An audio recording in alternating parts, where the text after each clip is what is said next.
Good morning students. मैं कंचन कुमारी महात्मा गांधी शिक्षण संस्थान के इस ऑफिशियल यूट्यूब चैनल पे आप सभी का स्वागत करती हूँ।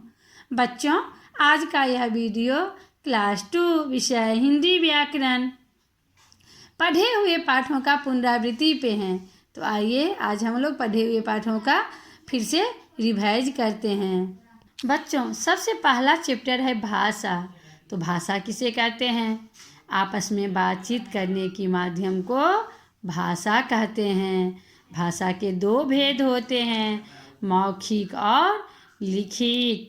मौखिक भाषा बोले हुए को सुनकर समझना मौखिक भाषा कहलाती है, जबकि लिखे हुए को पढ़कर समझना लिखित भाषा कहलाती है। और एक भाषा होती है सांकेतिक, जो इशारों के द्वारा किया जाता है। जो भाषा इशारों के द्वारा समझाया जाए उसे सांकेतिक भाषा कहते हैं। तो बच्चों, अब चलते हैं हम लोग दूसरे चैप्टर पर। वर्ण।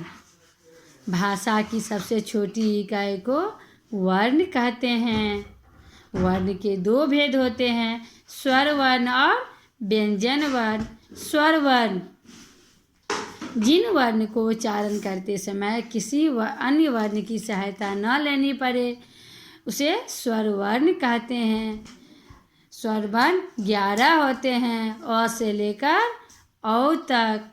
व्यंजन वर्ण जिन वर्ण को उच्चारण करते समय स्वर वर्ण की सहायता लेनी पड़े उसे व्यंजन वर्ण कहते हैं। व्यंजन वर्ण 33 होते हैं, क से लेकर ह तक। बच्चों, और एक है वर्णमाला। वर्णों के निश्चित क्रम को वर्णमाला कहते हैं। संयुक्त व्यंजन वर्ण जो वर्ण दो व्यंजन वर्ण के मेल से बनते हैं उन्हें संयुक्त व्यंजन वर्ण कहते हैं।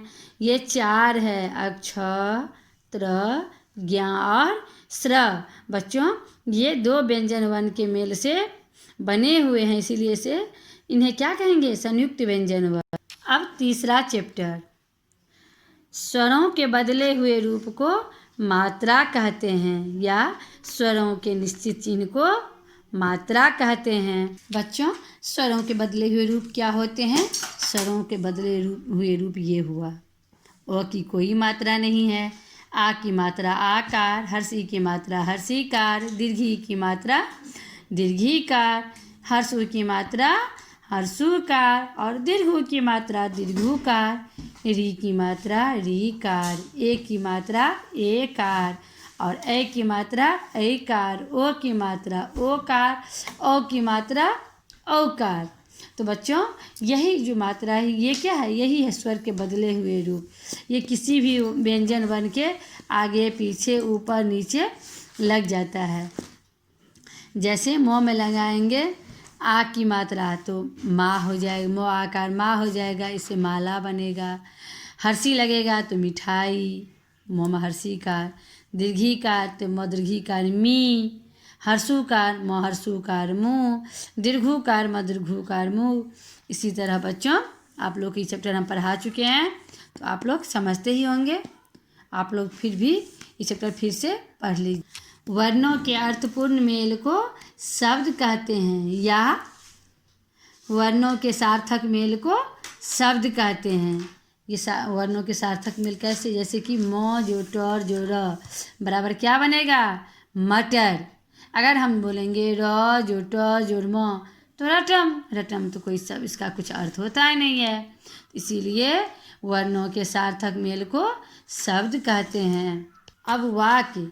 शब्दों के सार्थक मेल को वाक्य कहते हैं। जैसे मैं जाता हूँ, सीता खाती है, ये अर्थपूर्ण मेल हुआ। जैसे कि मैं खाती हूँ, इसका क्या हुआ? मैं खाना खा रही हूँ। अगर मान लो कोई बोलेगा मैं खाती हूँ खाना, इसका कुछ अर्थ समझ में नहीं आता है, इसीलिए मैं खाती हूँ, मैं जाती हूँ, ये अर्थपूर्ण मेल शब्द हुआ।